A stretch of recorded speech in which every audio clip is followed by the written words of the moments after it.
बिस्मिल्लाहिर्रहमानिर्रहीम। अस्सलाम वालेकुम। जमात ना हम बेटे, आज आपके उर्दू के काम में मुकालमा नवीसी में मुकालमा नंबर 6 हम पढ़ेंगे।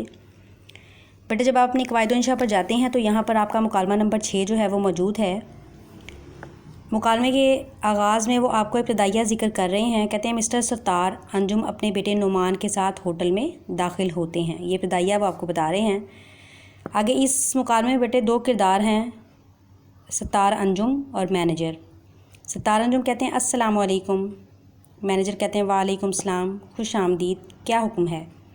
सत्तार अंजुम कहते हैं, मुझे 2 बिस्तर का कमरा चाहिए। मैनेजर कहते हैं, आजकल मेहमानों की आमद ज़्यादा है, तीसरी मंजिल पर सिर्फ 1 कमरा खाली है। सत्तार अंजुम कहते हैं, मैनेजर साहब, कमरा साफ़ सुथरा और हवादार होना चाहिए।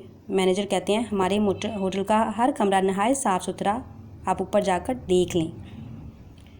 आगे, मुझे आपकी बातों पर एतमाद है। मैनेजर कहते हैं, आप कितने दिन तक ठहरेंगे। सत्तार अंजुम कहते हैं, सिर्फ 2 दिन तक, हम मरी जा रहे हैं, वापसी पर फिर 2 दिन ठहरेंगे। मैनेजर कहते हैं, 285 नंबर कमरे की चाबी लीजिए, उम्मीद है कि हमारी खिदमत से खुश होंगे। सत्तार अंजुम कहते हैं, शुक्रिया। बहरा आगे आ गया। कहते हैं, क्या तलब फरमाएंगे आप। सत्तार अंजुम कहते हैं, नुमान बेटे, आप क्या खाएंगे। खानों की फहरिस्त देखता है। नुमान फिर आगे कहते हैं, दही पुलाव और शामी कबाब। सत्तार अंजुम कहते हैं, बहरे मेरे लिए भुना हुआ मुर्ग और बच्चे के लिए 1 प्लेट पुलाव, 1 प्लेट शामी कबाब, दही और सलाद लाओ। आगे देखें, हाशिए में वो आपको बता रहे हैं, बहरा सब कुछ हाजिर करता है खाने से फारिग होकर। सत्तार अंजुम कहते हैं, बहरे बिल लाओ। बहरा कहता है, ये लीजिए हुजूर। सत्तार अंजुम कहते हैं, 125 रुपये हुए सब, ये लो 5 रुपये बख्शिश यानी टिप। आगे बहरा कहता है, शुक्रिया जनाब। बड़े, ये मुकालमा होटल में जो है वो आपने याद भी करना है और आपने लिखना भी है।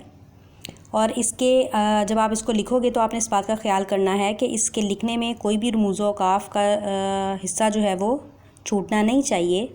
आपने तमाम रमूज़ औक़ाफ़ का ख्याल करते हुए ये मुकालमा याद भी करना है और लिखना भी है। शुक्रिया, अल्लाह हाफ़िज़।